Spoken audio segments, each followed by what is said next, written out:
ሰዎች ይተውኛል፣ ይንቁኛል፣ ይሄን ይሉኛል የሚል አስተሳሰብ ከሱ ጋር የተገናኘ ነው ዛሬ የምናወራው። ምክንያቱም ይሄ በሁማን ሳይኮሎጂ ውስጥ እጅግ በጣም ትልቅ ቦታ ያለው ነው። ምክንያቱም በተለይ በማህበራዊ ህይወት ራሱ ብንመለከተው እጅግ በጣም ትልቅ ቦታ ያለው ሰው ነው። ሰዎች ምን ይሉኛል፣ ሰዎች ይንቁኛል፣ ሰዎች ይተውኛል፣ አውቀንም ሆነ ሳናውቀው ነው። አንዳንዴ ውስጣችን የሚያውቀው ነገር አለ። አሁን ለምሳሌ ሰዎች ምን ይሉኛል ስንል አሁን ብዙ ጊዜ እንረዳዋለን፣ በቃ እያወቅ ነው እናስበዋለን። ነገር ግን የመተውን ሰዎች ሊተውኝ ይችላሉ፣ ሰዎች ዝቅ አድርገው ሊንቁኝ ይችላሉ የሚለው አስተሳሰብ እያወቅነውም ልናስበው እንችላለን፣ ሳናውቅም ውስጣችን አእምሯችን ሊያስበው ይችላል። ስለዚህ እነዚህ ሶስት ነጥቦች ሰዎች ምን ይሉኛል፣ ሰዎች ሊንቁኝ ይችላሉ፣ ይንቁኛል፣ እንዲሁም ደግሞ ሰዎች ይተውኛል፣ እየተውኝ ነው፣ እኔ ወደ ጎን ተወት አድርገኛል፣ አንዳንዴ ሲወራ ነው ተወት አድርገኛል ምናምን እንደዚህ አይነት ነገር ይባባላሉ፣ እንደ ቀላል ይመስላሉ። ነገር ግን በውስጣችን እና በስነ ልቦናችን ላይ ያለው ጠቀሜታና ጉዳት እጅግ በጣም ከፍተኛ ነው። ጠቀሜታና ጉዳት ያልኩበት ምክንያት ጠቀሜታ የምንለው ይሄን ምንም ነገር ሰው ይንቀኛል አይንቀኝም፣ ሰው ይተወኛል አይተወኝም፣ ሰው ይሄን ይለኛል አይለኝም እያል ነገሮችን ወደ ጎን የምንተው አይነት ሰዎች ከሆን ሞር ተጠቃሚ እንሆናለን።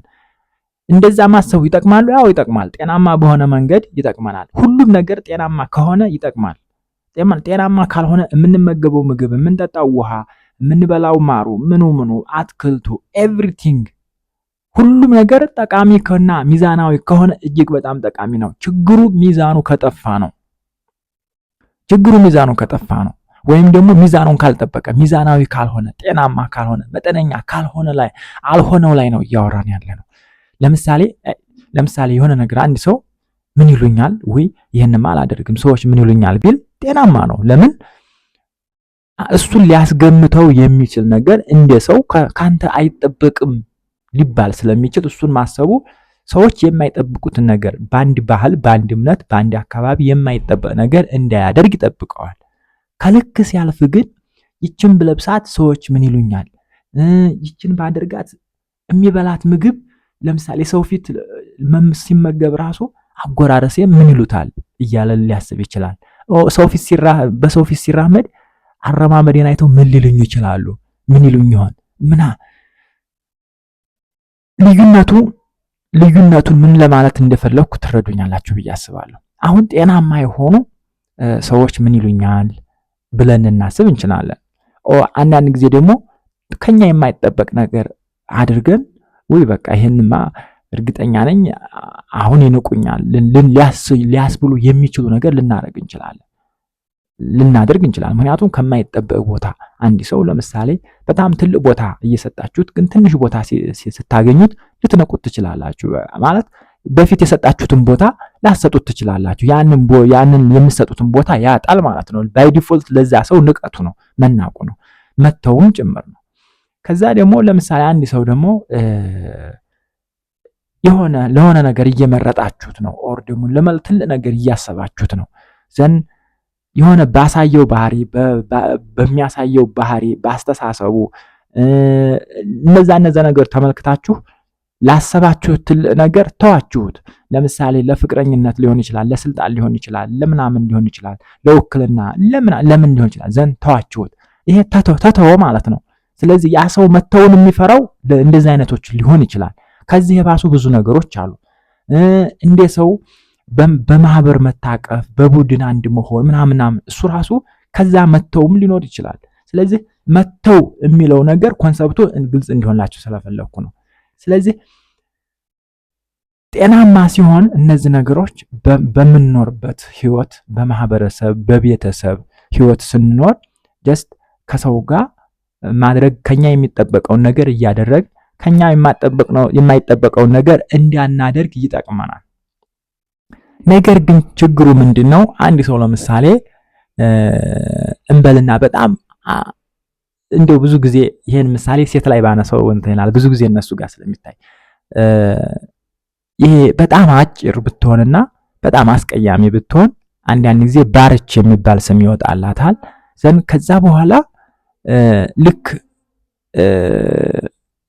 ልክ ከጊዜ ሂደት እንደ አይደንቲቲ ሁሉ የበታችነት ስሜቱ እንደ አይደንቲቲ ሊሆን ሁሉ ይችላልና ምንድነው አሁን ይቺ ሴት አሁን የተናቀች አይነት ስሜት ነው የሚሰማት። ሰዎች ሁሉን ባርች አሁን ለአንዳንዴ በቀልድ በጨዋታ በምናምን ሲሆን የምትቀራረባቸው ሰዎች የሚወዷት የምትወዳቸው ምናምን ሲሆን ዛት ኢዝ ኦኬ በቃ ላይፍ ነው፣ ምንም ችግር የለውም፣ ጆክ ነው፣ መዝናኛ ነው። ግን ማንኛውም ሰው ግን ባርች ህፃኑ ጅምር ባርች ምናምን ሲላቸው አንዳንዶቹ አክሰፕት ያደርጉታል ጀስት ጤናማ በሆነ መልኩ። አንዳንድ ሴቶች ደግሞ ሪያክት ሊያደርጉ ይችላሉ። ያን ነገር ሲቃወሙ ልታያቸው ትችላላችሁ ምናምን ነገር። እንደውም አንድ የማስታውሰው ነገር ወንድ ነው ይሄ በጣም ግን ጀስት እንደኛ በእኛ ሀገር የውበት ስኬል ቆንጆ የሚባል አይደለም። ጀስት በጣም ጥቁር ነው በቃ የሆነ አለ አይደለ ብቻ ቆንጆ አይደለም እና የሆነ አስቀያሚ የሚባል ጸባይ ቃሉን መጥራት ቢከብድም ግን ጀስት ለእናንተ ግልጽ ለማድረግ አስቀያሚ የሚባል ጸባይ አለው ብለን ብናስብ አንደኛው የሆነ ሰፈር ላይ ይጣላሉና ሲጣሉ ምን ብሎ ይሰርበዋል? ባሪያ ምናምን ብሎ ይሳደባል ማለት ነው። እና እንደዚህ ብሎ ሲሳደብ ልጁ በጣም ተንሰቅስቆ ነው ያለቀሰው ማለት ነው። እና ቆይቶ የሆነ ሰዓት ላይ ደግሞ ሌላው ሲሰርበው እንደዚሁ አይ እኔን ሳይሆን ፈጣሪን የተሳደብከው ብሎ አለፈ። ይሄን ቃል አደነቅኩለት። ግን ወደ መጀመሪያው ተሳዳቢ ስንሄድ ግን በጣም ነው ያለቀሰው። ለምን? የበታችነት ስሜት ስለተሰማው ማለት ነው። ይሄን ስለተናገረ ይሄ ምንድነው? ከዚያ በኋላ ይሄን ሲናገረው በጣም ተሰማው። ግን ከጊዜ ወደ ጊዜ ልጁ ከማህበራዊ ህይወት እየራቀ መምጣት ምናምን ጀመረ። ከዛ ራሱን በጣም የሆነ ምንድነው ከሰው ጋር አለመግባባት፣ ከሰው ጋር አለመቀራረብ፣ ራሱን ለብቻ ስራም ሲሰራ ለብቻ እንደዛ አይነት ነገሮች ጀመሩ። ዘን የሆነ ሰዓት ምንድነው የጀመረው? የሆነ ለምሳሌ እንደዚህ ብለው ቤተሰብ ሲልከው አረ እንደዚህ ይሉኛል፣ አረ ለኔ አይሰጡኝም፣ ለኔ እንደዚህ አይረጉኝም፣ እንደዚህ ይሉኛል። ያንን በፊት ይነገር የነበረውን ይሄ ምንድነው ሰዎች ለሱ ይናገሩት የነበረውን ነገር ቀጥታ ወደ ራሱ አመጣውና ይሄ እንደዚህ ይሉኛል የሚለውን ነገር ወደ ውስጡ እያስገባው መጣ ማለት ነው። ስለዚህ አሁን ይሄ ከልክ እያለፈ ሲመጣ ይሄን ያክል ጉዳቶች ይኖሩታል። ከሰው ጋር አለመኖርም ሊያደርስ ይችላል። ይሄ መተው ማለት ይሄ ነው እንግዲህ ልጁ አሁን ከማህበራዊ ህይወት እንዲወጣ ቀስ በቀስ ሰው እያስገደደው መጣ ማለት ነው። ጀስት ከተወው በቃ እሱ እንደማይጠቅም ጥሩ እንዳልሆነ ምናምን። ከዛ ደግሞ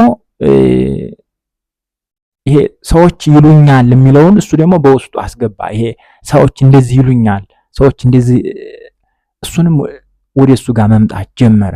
ከዛ ምን መናቅ። አሁን ይሄ ልጅ እንግዲህ ሴቶች ለምሳሌ በፍቅር ቢጠይቅ ኦር ለማግባት ቢፈልግ አሁን መናቅ ይመጣል፣ መተው ይመጣል። ስለዚህ ሰዎች ይሄንን እንደ ሰው ይሄንን እያወቅንም ቢሆን ሳናውቅ ውስጣችን ፊል ያደርገዋል፣ ያውቀዋል፣ ይረዳዋል። ጤናማ ሲሆን ቅድም እንደነገርኳችሁ ጠቃሚ ነው። በማህበረሰብ ስታንዳርድ በማህበራዊ ህይወት ውስጥ ክብራችንን፣ ማንነታችንን፣ ስታንዳርዳችንን ሰዎች ጋር እኩል ሆነን እንደ ሰው አብረን እንድንኖር እድል ይሰጥናል። ከልክ ሲያልፍ ግን ልክ እንደ ቅድሙ ልጅ ከሰው መለየት ሊያመጣብን ይችላል።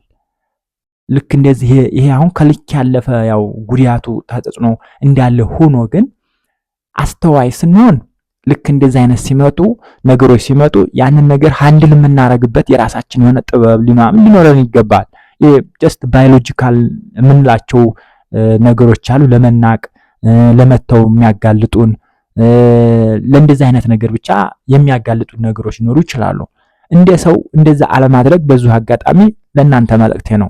የሰው ልጅ ምንም አይነት ባህሪ ቢኖረው፣ ምንም አይነት ጸባይ፣ ምንም አይነት መልክ የሆነ ነገር ቢኖረው ሰው በማንነቱ ሰው ነውና አይ ቲንክ እኛ የምንናገረው ቃል ከኛ የሚወጣው ነገር ምን ያክል የሰዎችን አስተሳሰብ የሰዎችን ውስጥ እንደሚጎዳ የሰዎችን ባህሪ ላይ ተጽዕኖ እንደሚያሳድር በመረዳት እሱን ነገር መተው ከኛ ትልቅ የቤት ስራ ይመስለኛል። ግን እሱ እንዳለ ሆኖ ግን በሰዎች እተዋለሁ ብለን በውስጣችን ስናስብ ግን ችግሩ የገዘፈ ይሆናል ነው።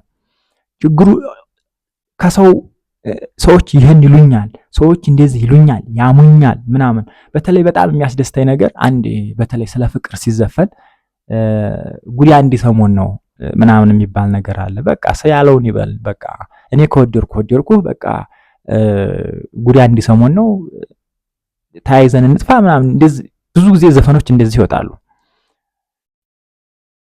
አሁን ልክ እንደዛ ሰዎች ብዙ ነገር ቢሉም የሆነ ነገር ቢሉንም ሁኬርስ ብለው የሚቋቋሙ ነገሮችን የሚያሳልፉ ሰዎችም አሉ። አንዳንድ ጊዜ ግን እንደ ማህበረሰብ ደካማ ጎን ስናገኝ ሰዎችን በጣም ስለምንናገር እነዛ ሰዎች ያን ነገር በጣም አንደርስታንድ ያደረጉትና ወደ ውስጣቸው ሲያስገቡት ውስጣቸው በጣም እየተጎዳ ነው የሚሄደው ነው። ስለዚህ ሰዎች ምን ይሉኛል የሚለውን ነገር ሰዎች ሳይሉም እንኳን ውስጣችን እያሰበ መጎዳት ይጀምራል። ትልቁ ፈተና የሚሆነው እሱ ብቻ አይደለም። ሰዎች ሳይንቁን እንደተናቅን ይሰማናል። ሰዎች ሳይተውን እንደተተውን ይሰማናል።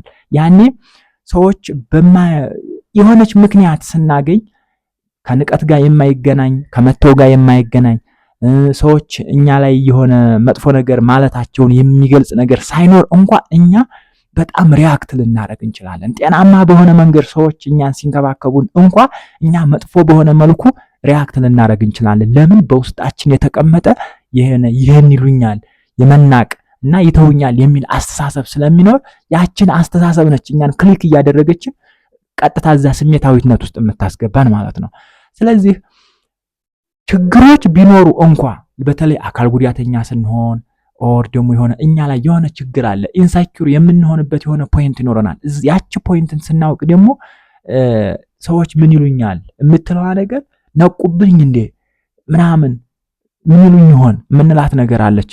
እነሱ እንደዚህ አይነት ነገር ሲከሰት የመጀመሪያው ነገር ከራስ ጋር መግባባት ነው። ሰው ናቀ አልናቀ፣ ሰው ተው አልተው፣ ሰው አለ አላለ አይደለም ትልቁ ነገር። በመጀመሪያ እንደ እምነት፣ እንደ ባህል፣ እንደ ማህበረሰብ፣ እንደ ልምድ፣ እንደ ቤተሰብ ማክበር የሚገባን ነገር አክብረን መሆን የሚገባንን ሆነን በራሳችን መገኘት ይጠበቅብናል። ከዛ ውጭ ግን ይሄ ሰዎች ምን ይሉኝ ይሆን ሰዎች ይንቁኛል የሚሉት እነዚህ መጥፎ አስተሳሰቦች ግን የኛ የራሳችን ኢቭን ከሰው ልናንስ እንችላለን። ሰው ሊንቀን ይችላል ምናምን who cares it is not about በእነሱ መናቅ አለመናቅ እነሱ ሌሎች ሰዎች እኛን ጀጅ ያደረጉ አላደረጉ ሳይሆን ራሳችንን የምንቀይርበት መንገድ ራሳችንን ለመቀየር ራሳችንን ለምንሆን ራሳችንን ለማሳደግ ራሳችንን ለመሆን ጠንክረን በመስራት ላይ የምናደርገው ትልቅ ስራ ነው እኛን መገለጫችን የሚያደርገን። ምናልባት ሰዎች እኮ ዛሬ ላይ እኛን ጀጅ የሚያደርጉ ሰዎች ወይም ደግሞ እኛን የሚገመግሙ ሰዎች እኛን የሚንቁ ሰዎች ነገ ከነገ ወዲያ መልሰው ደግሞ እኮ ሲናቁ እናያቸዋለን። ይሄ ብዙ ጊዜ አሳይቶናል። ሲናቁ የነበሩ ሰዎች መልሰው ሰው ሲንቁ አይተናል። ሲንቁ የነበሩ ሰዎች ሲናቁ አይተናል። ህይወት ሁለት አይነት ገጽ አላት፣ አንድ ጊዜ መልካም፣ አንድ ጊዜ መጥፎ። ስለዚህ ዛሬ ላይ ጥሩ ሁኔታ ላይ ስላለን ነገ ሌላ ህይወት ሌላ ዳርክ ጎኗን አታሳየንም ማለት አይደለም። ህይወት ምን እንደምታመጣ አናውቅም። ሁልጊዜ ላይ የምንኖርበት ዓለም ዳይናሚክ ነው፣ በየጊዜው ይቀያየራል። ስለዚህ መልካም ነገርን ብቻ ሳይሆን መጥፎ ይዞ ይመጣል፣ መጥፎ ብቻ ሳይሆን መልካም ነገር ይዞ ይመጣል። ስለዚህ መጀመሪያ ላይ ለሰዎች መልካም ነገር ማድረግ፣ ለሰዎች መጥፎ ነገር አለማድረግ ስንል ሰዎችን አላግባብ አለመገምገም ወይም ጀጅ አለማድረግ፣ ሰዎችን አለመናቅ፣ ሰዎችን በሆነ ነገራቸው ምክንያት አድርገን ወደ መተው ወደ ጎን አውጥቶ ኤክስክሉድ ለማድረግ ጥረት አለማድረግ፣ አካላዊ ጉዳት ምናምን ሊሆን ይችላል፣ የአእምሮ ጉዳት ሊሆን ይችላል፣ ማንኛውም ነገር ሊሆን ይችላል። እሱንም መሰረት አድርገን ሰዎችን ወደ ጎን መተው ምን ያክል ጉዳት እንዳለው አንዳንዴ ነግበኔ ነው የሚባል ነገር አለ። አባቶቻችን በጣም ጀግኖችና አስተዋዮች ምሁራኖች ናቸው። እኛ ተምረን እንኳን የነሱን ትንሽ የሆነ የነሱን ምሁርነት የምናገኘው አይመስለኝም። ነግመኔ ነው የሚሉት ነገር አለ። ነገ እኔ ላይ ምን እንደሚከሰት አላውቅም። ስለዚህ ዛሬ ላይ ለሰዎች መጥፎ ነገር አላደርግም እንደማለት ነው። ስለዚህ ከዚህ በላይ ምን ታዲያ የምሁር አስተሳሰብ አለ? አሁን ላይ ለምሳሌ እጅግ በጣም ተማሩ የምንላቸው ሰዎች ስንቶች ናቸው ይሄን የሚተገብሩት? ከዛ ይልቅስ እንደውም ሞር በቀል ምናምን ሲያስተምሩ የምናያቸው ሰዎች የሉም። ኤኒዌይ እሱ አንተውና አያችሁ እንደዛ አይነት ትልልቅ አስተምሮቶች ከአባቶቻችን አሉና አይ ቲንክ ይህንን መተግበር የሚጠበቅብን ይመስለኛል። ሰዎችን በሆነ ነገራቸው መሰረት አድርገን በተለይ ሰዎች ላይ ደካማ ጎን ስታዩ ከሰዎቹ ልቅስ እኛ ነን በጣም መጠንቀቅ መቻል ያለብን። ያንን ደካማ ጎናቸውን መንካት ሳይሆን በደካማ ጎናቸው የጀጅ ተደረኩ ተገመገምኩ ሰዎች ይህን አሉኝ የሚል አይነት ስሜት ውስጥ እንዳይገቡ የሆነ ራሳቸውን ሰኪውርድ እንዲሆኑ ልናግዛቸው የምንገባው እኛ ነን። እንደውም የደካማ ጎናቸው ሽፋን መሆን ብንችል እንደዛ ነው መሆን የሚጠበቅብን። ምርጥ ጓደኛ፣ ምርጥ ቤተሰብ ከሆን ያንን ደካማ ጎናቸውን የሚያፍሩበት የሆነ ነገር ካለ ወይም ደግሞ ኢንሰኪውር የሚሆኑበት በራሳቸው የማይተማመኑበት የኔ ጉድለቴ ነው ብለው የሚያስቡት ቦታ ላይ ለነሱ ጥንካሬ ብንሆን እነሱ ደግሞ እና ሌሎቹ ደግሞ እኛ ድክመት ላይ እኛ ኢንሰኪውር ላይ እንደዛ ቢሆኑ ህይወት ምን ትሆናለች? እየሰመረች ትሄዳለች። ስለዚህ እንደዚህ ስናደርግ የበለጠ እንደ ማህበረሰብ፣ እንደ ቤተሰብ፣ እንደ ትልቅ አብሮ እንደሚኖር የሀገር ህዝብ ተጠቃሚ እንሆናለን ብዬ አስባለሁ። አይ ቲንክ እንደዚህ አይነት ነገሮችን ብናደርግ በጣም ይጠቅመናል። ለምን አንዱ ለአንዱ ሲከፋ ህይወትን በራሱ ጊዜ እንደማክፋት ነው። በጋራ በቃ አንዱ አንዱን እንደ ክራፕ እርስ በርስ እየተያያዝን ራሳችን በርሳችን ድክመት አንዱ አንዱን ድክመት እያለ እርስ በርሱ እየተናከሰ ህይወትን የበለጠ ማክበድ እንደማለት ነው። ለምን አሁን አንዳንድ ጊዜ የሚታዩ ነገሮች እንደዛ አይመስላችሁም? አንዱ በቃ ማለት ጓደኛችን ከሚሰማው ኢንሰኪዩሪቲ ወጥቶ የሙሉነት ስሜት እንዲሰማው ከማድረግ ይልቅስ ያንን ደካማ ጎኑን ተጠቅመን እንደ ቡሊንግ ኦር ደግሞ የሆነ በዛ ተሳልቀንበት የበታችነት ስሜት ተሰምቶት እንዲሰበር ከኛ እንዲለይ ምናምን አናደርግም። በተለይ እንደው በልጅነት በአዶለሰንስ ኤጅ ላይ እያለን የምናደርገው የምንነጋገረው ንግግር በተለይ ይሄ ፕሪፓራቶሪ አካባቢ ላይ ኢቭን 9 እና 10 አካባቢ ላይ ከዛ ዩኒቨርሲቲ ገብተን የምናደርገው ይሄ this is part of that by the way እውነት ለመናገር ማለት ነው። ስለዚህ ልንማር ይገባል ብዬ አስባለሁ። ማለት ማንም መጥቶ የኛን ችግር የሚነግረን አካል የለም። ህይወታችንን ለማቅለል እኛው እርስ በርሳችን ልናስበው ይገባል። ይሄን ለማድረግ ደግሞ ኢንዲቪጁዋሊ መጀመሪያ ራሳችንን መገንባት መቻል አለብን። ራሳችንን እንደ ግለሰብ ራሳችንን መገንባት ስንችል ነው ማህበረሰብን መገንባት የምንችለው። አለበዛ ነግበኔ ዛሬ ሌላ ሰው ላይ እንስቃለን፣ ነገ ደግሞ እኛ ላይ ይስቃሉ እንደማለት ነውና ህይወት እንደዚህ ነች በቃ። እና ለማንኛውም ስላዳመጣችሁኝ አመሰግናለሁ። ላይክ፣ ሰብስክራይብ፣ ሼር አድርጉ። የምሬን ነው። በጣም የሚጠቅሙ ነገሮችን ይዤ እመጣለሁ። እኔም እጠቀማለሁ፣ እናንተም ትጠቀማላችሁ። ጀስት ሞራል ይሆነኛል። ቴንኪው ሶ ማች። መልካም ቀን ይሆንላችሁ።